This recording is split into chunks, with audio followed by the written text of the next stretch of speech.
Serendipitous Psychotherapy. Kelly, always good to see you. So a lot of us put pressure on ourselves to find that perfect gift. So what do you recommend for someone who has gift-giving anxiety, which pops up at this time of year? Oh my goodness. It's so great to see you too.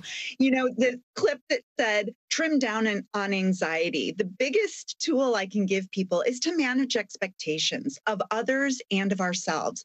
And oftentimes we have these grandiose expectations of how somebody's going to respond to a gift we give them, or maybe our younger kids have expectations of these huge surprises that they're going to get. And that's just too much pressure for people. So really trying to simplify things.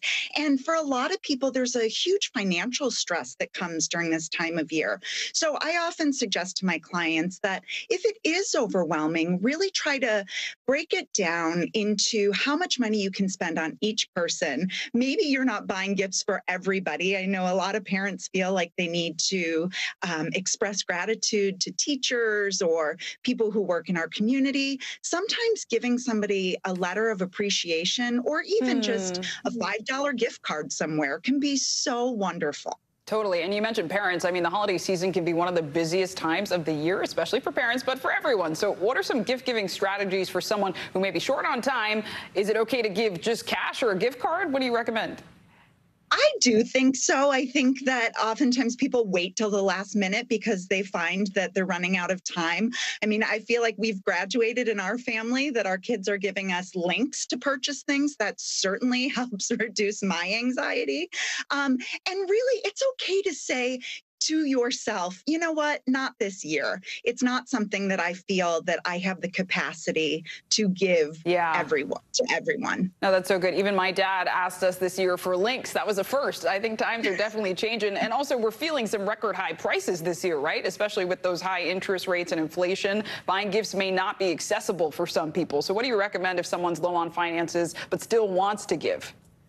Sure. So, yeah, we saw that clip about that Gucci belt. As much as we all would love a gift that grandiose, you know, really being able to have experiences like going for a walk with somebody, going to see a movie or a show, or, you know, really doing something that isn't going to break the bank. And oftentimes that can be a mutual agreement between you and a friend or a sibling or a parent. I think that sometimes those experiential relationships can really carry us a long way rather than an overpriced sweater.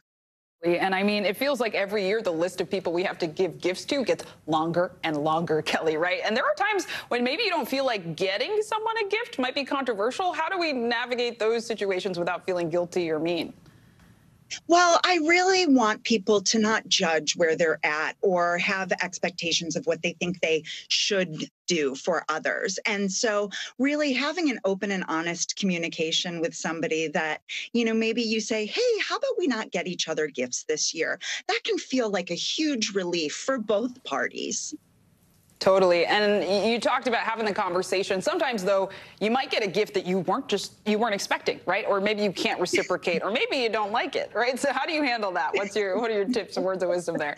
Sure. So, you know, I think just to be really practical and, you know, if you want to regift that gift that maybe you received that you don't totally love, then somebody else can put it to good use.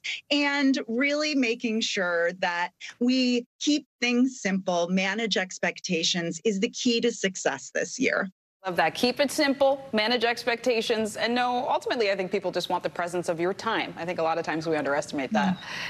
Kelly Kitley, thank you for the presence of your time. I appreciate it. Thanks for being with us, and thanks for watching. There's a lot more news ahead.